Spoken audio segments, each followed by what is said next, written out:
Assalamualaikum warahmatullahi wabarakatuh. Selamat kembali ke channel Cikgu Fazli Bio Sensei untuk menyambung perbincangan kita bagi soalan biologi kertas 2 percubaan Negeri Terengganu tahun 2020. Okay, dalam webinar baru-baru ini saya hanya sempat untuk membincangkan soalan 1 dan juga soalan 2. Kali ini kita akan sambung dengan soalan yang ketiga bagi soalan struktur. Jom. Assalamualaikum warahmatullahi wabarakatuh. Saya Cikgu Fazli Bio Sensei. Jangan lupa subscribe channel saya.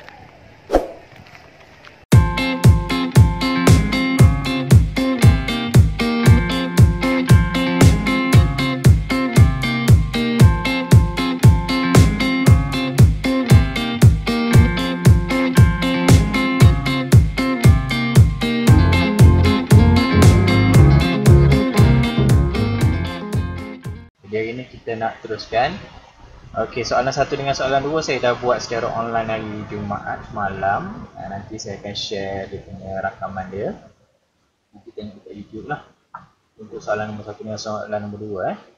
Okey, so hari ni kita nak sambung dengan soalan nombor 3. Okey, untuk soalan nombor 3, tajuk yang terlibat adalah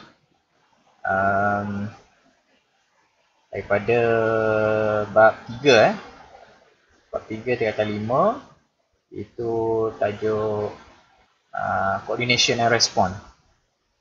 Jadi macam biasalah, bila keluar soalan, bila kita baca soalan, kita aplikasikan dulu tips asas, iaitu kita cari maklumat yang ada dalam soalan.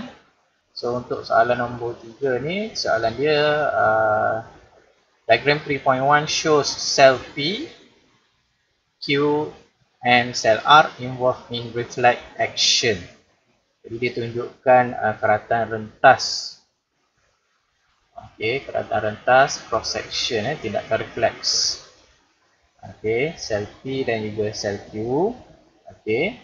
Dan ditunjukkan keratan rentas spinal cord.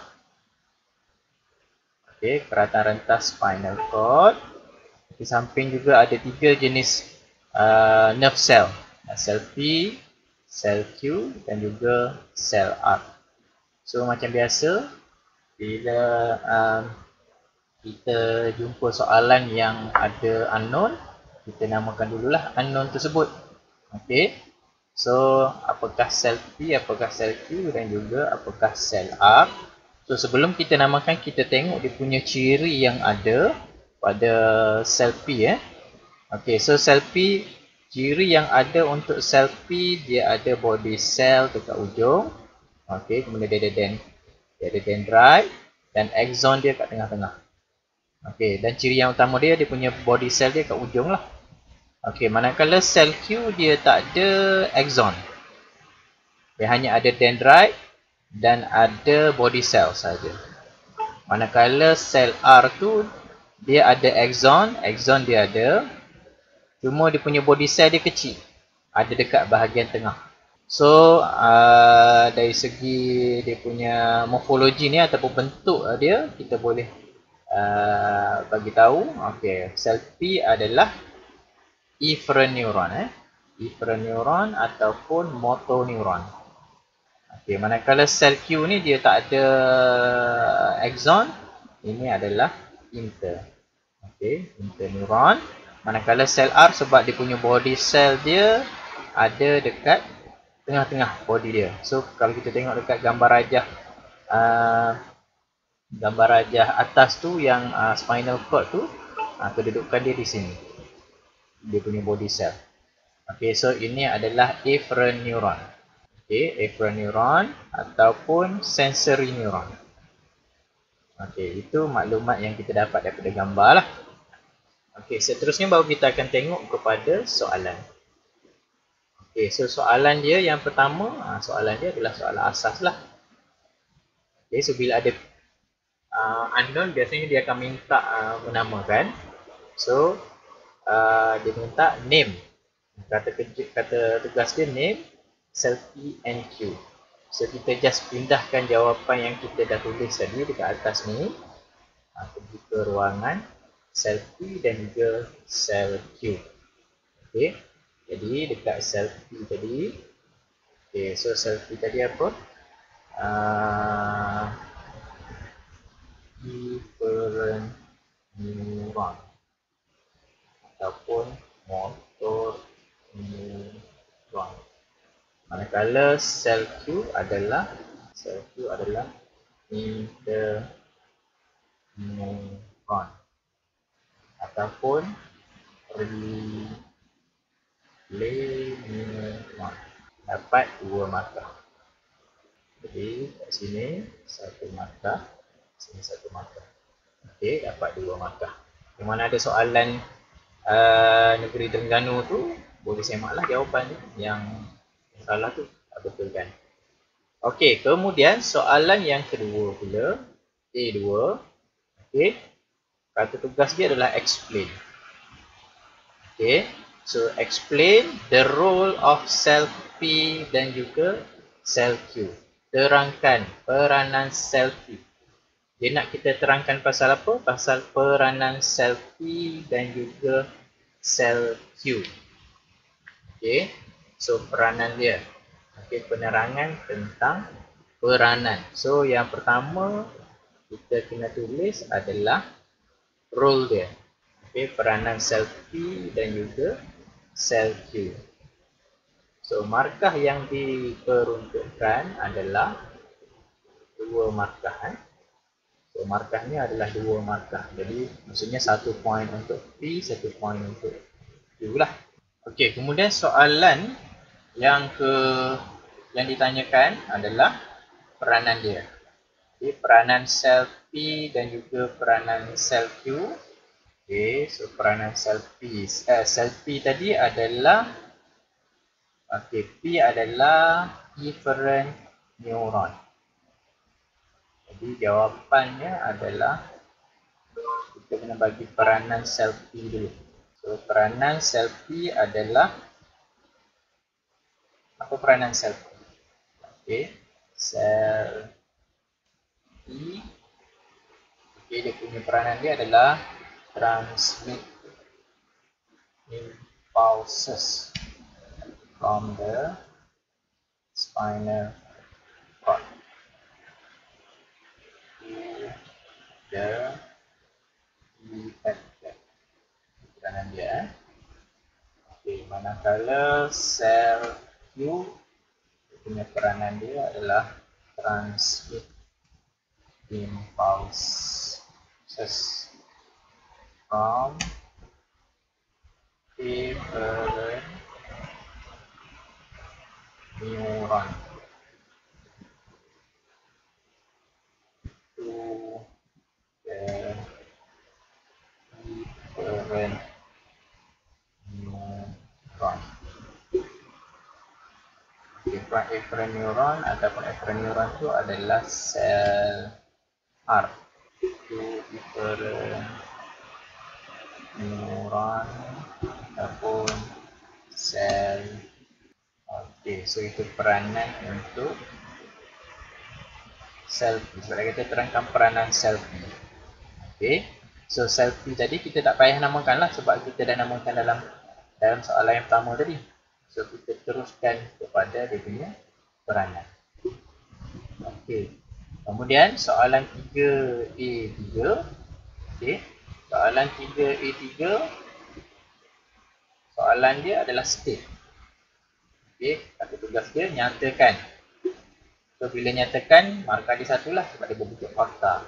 Jadi dia kata importance of the action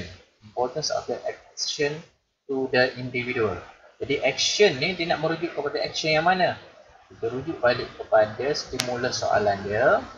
Okey. So action yang dimaksudkan kat sini adalah reflect action. Sebab soalan ni masih lagi daripada soalan 3A. Maksudnya masih lagi berkaitan dengan gambar rajah 3.1. Jadi kita kena bagi tahu kepentingan tindakan refleks lah. Okey. Tindakan yang dimaksudkan adalah tindakan refleks. Jadi Apa kepentingan tindakan refleks? Ada banyak kepentingan tindakan refleks. Boleh senaraikan semua lah. Yang pertama, contoh yang pertama adalah to protect from injuries. Okay, melindungi kita daripada kecederaan. Okay, itu yang pertama. Yang keduanya untuk respon. To respond immediately ataupun faster to the stimuli. Untuk memastikan kita dapat bergerak balas dengan cepat terhadap rancangan. Dan yang ketiganya adalah to provide rapid ataupun automatic ataupun spontaneous action, tindak balas spontan. Okey, so ada 3 pilihan jawapan lah sebab di satu markah saja. Jadi kepentingan untuk tindakan refleks ada banyak. Okey, seterusnya adalah soalan 3B. 3B ini shows example of coordination response, menunjukkan tindak balas ataupun gerak balas terkawal, coordinated response, gerak balas terkawal. State 2, nyatakan, maksudnya pada bentuk fakta juga, jadi markah dia 2. Dia kata state 2, dia nak bagi lebih. Apa yang dia nak? Dia nak differences between action in diagram 3.1 dan juga diagram 3.2. Jadi 3.1 tadi adalah gerak balas refleks, manakala 3.2 ni adalah gerak balas terkawal. Okey. Jadi boleh jawab dalam bentuk ayat ataupun dalam bentuk jadual. Okey. So kalau dalam bentuk jadual, boleh buat jadual 2 kolom. Okey, buat 2 kolom kat sini. Yang bahagian atas kita tulis diagram 3.1. Di sebelah satu lagi diagram 3.2. So dia nak 2 saja. So 2 perbezaan. So perbezaan yang pertama, okey, sebab tadi dia satu voluntary action, satu lagi involuntary action. Tidak balas reflect itu adalah involuntary action. So kita boleh jawab involuntary action. Kalau 3.2 adalah voluntary action. Kalau jawab dalam bentuk ayat, kita kena buat ayat penuh lah. Diagram 3.1 is involuntary action, while diagram 3.2 is voluntary action. Kemudian yang kedua, diagram 3.1 tadi kita dah bagi jawapan tadi kat atas tadi. Dia punya kepentingan dia adalah automatic, immediate dan juga protect from injuries. Okey. So kita ambil salah satu dia adalah berlaku secara automatic. Okay, occurs automatically ataupun without conscious control, tanpa sedar. Okay, manakala untuk 3.2 sebab dia kata gerak balas terkawal, control coordinated response. Jadi yang ini control by conscious thoughts,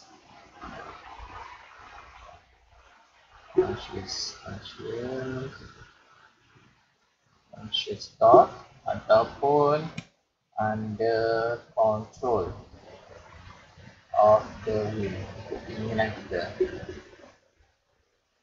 Okey, so saya alihkan kotak ini besar sikit. Kemudian jawapan yang ketiga, pusat kawalan dia. Kalau 3.1 tadi dia punya action dia adalah melibatkan spinal cord. Tapi tidak juga dalam soalan tadi, dia tunjuk gambar spinal cord tadi. Maka untuk diagram 3.1 control center dia adalah spinal cord. Okay, manakala untuk 3.2 sebab dia conscious mind, maka control center dia adalah cerebrum lah. Okay, dia menyebabkan cerebrum.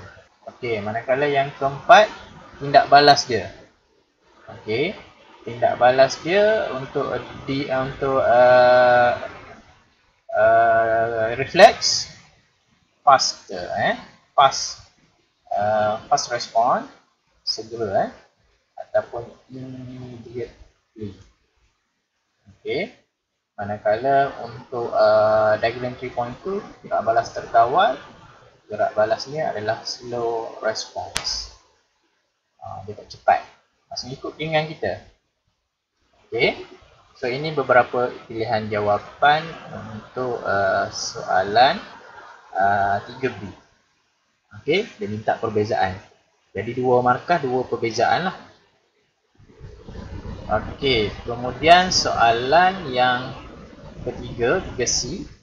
Soalan 3C, dia tunjukkan gambar seorang budak dikejar oleh anjing. Okey, so a situation involve coordination system. Jadi, bila tengok ni, kita kena identify situation apa ni. Iaitu situation fight or flight, FNF, fight or flight situation. Jadi dia kata kedua sistem koordinasi, maksudnya dia melibatkan sistem saraf dan juga sistem endokrin. Jadi soalan dia, explain, terangkan importance of coordinated response involved to protect him. Okay, so dia nak kita explain tentang apa? Tentang kepentingan gerak balas koordinasi. Okay, so kenapa tindak balas tu penting? Jadi kita tengok balik kepada gambar tu. Apa kepentingan gerak balas tu sebenarnya?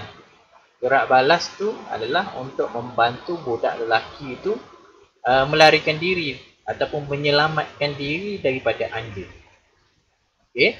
Jadi kita punya jawapan kita nyatakan kepentingan situasi tersebut. Okey.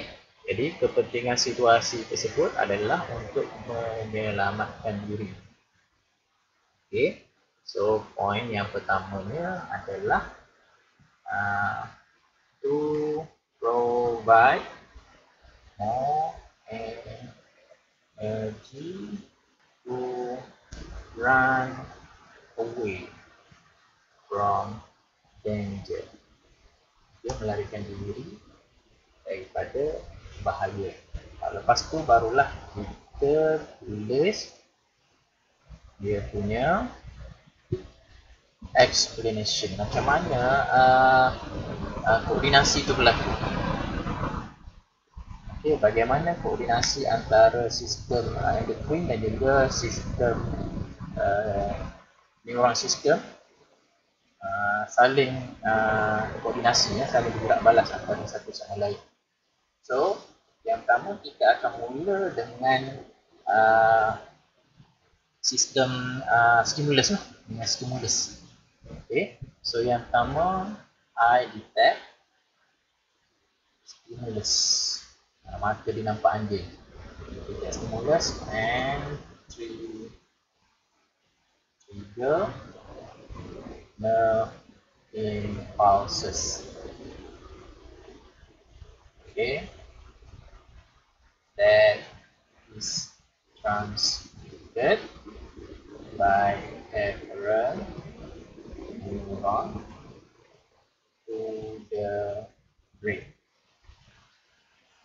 Okay, so mula-mula mata akan lihat anjing sebagai stimulus dan nerve impulses akan menghasilkan impuls untuk dihantar kepada otak melalui efferent neuron. Okay, so lepas tu bila otak terima, otak akan interpret dan juga integrate maklumat tentang anjing tersebut dan hantar impuls ke kelenjar adrenal lah, sebab fight or flight situation ni dia melibatkan adrenal gland. Okay, so brain will interpret and integrate the information yang diterima tadi and produce new impulses and send it through, dia akan hantar melalui efferent neuron to the adrenal gland. Dia akan hantar kepada adrenal gland, dia akan hasilkan impuls. Maksudnya bila dia dah terjemah maklumat tadi, dia akan interpret, okay, dan juga integrate. Bila dia dah tafsir maklumat tadi, dia akan hantar maklumat yang baru, arahan yang baru kepada adrenal gland melalui neuron efferent. Okay, so bila adrenal gland terima impulses, maka adrenal gland is stimulated, dia akan stimulate to release, yang menghasilkan adrenaline blood. Okay, dia akan hasilkan hormon adrenaline dan hantar ke dalam darah. Okey, selepas tu barulah akan berlaku proses yang seterusnya. Bila dia dah terima adrenaline, maka kesan dia adalah rate of respiration, sebab kita nak kaitkan dengan provide more energy tadi. The rate of respiration and blood glucose level, ataupun metabolism rate will increase. Okay, jadi kadar respirasi bila hormon adrenaline tadi dihantar ke seluruh badan melalui blood, maka dia akan meningkatkan kadar respirasi dan juga meningkatkan blood glucose level, paras glukosa dalam darah, dan juga meningkatkan kadar metabolisme. Sebab apa blood glucose level increase ataupun metabolisme rate increase? Dia akan meningkatkan conversion of glycogen kepada glukos, dan jumlah glukos dalam darah akan bertambah. Jadi kadar metabolisme akan bertambah sebab dia nak hasilkan lebih banyak tenaga sebagai persediaan untuk budak tu melarikan diri daripada anjing. Seterusnya soalan 3D. Nak habis masa ni, saya habiskan soalan 3D. Okey, soalan 3D dia tanya tentang penyakit Parkinson. Okey, dia tanya tentang penyakit Parkinson. Okay, Parkinson disease. Okey, menyebabkan loss of neuron. Okey, dia reduce apa? Reduce secretion of neurotransmitter cause dopamine. Jadi soalan dia suggestion, 2 markah. Suggest way to treat Parkinson patient. Seperti yang kita tahu, Parkinson ni dia tak ada treatment. Tapi macam mana kita nak mengurangkan kesan Parkinson tu? Okay, so antara cadangan yang kita boleh tulis, sebab dia pengurangan dopamin kan. Okay, so antara jawapan-jawapan yang kita boleh berikan adalah taking supplement lah. Okay, supplement like vitamin B complex. Vitamin B complex ni bertindak sebagai coenzyme to increase neuron cell. Makanya dia membantu neuron cell tu untuk menghasilkan neuron cell yang baru. Maksudnya neuron cell tu akan jadi boleh bertahan lah. Dia tak decrease dari segi number dia. Okay, kemudian yang kedua adalah exercise. slow walking to increase muscle coordination. Okay, yang ketiga, keep cool and calm. Okay, sebab orang yang ada Parkinson ni dia selalu shaking, jadi kena minta dia bertenang dan sebagainya lah. Kemudian yang keempatnya adalah breathing by tea to increase brain activity. Dia tak ada ubat sebab Parkinson ni dia tak ada ubat. Jadi cara macam inilah yang kita boleh gunakan untuk kurangkan kesan Parkinson tersebut. Okey, sebab dia mengalami pengurangan dopamin. Okey, rasanya cukup sahaja sampai di sini untuk kali ini. Untuk soalan 4 dan juga soalan 5 kita akan sambung di sesi yang lain. Okey, selamat menjawab. Assalamualaikum warahmatullahi wabarakatuh.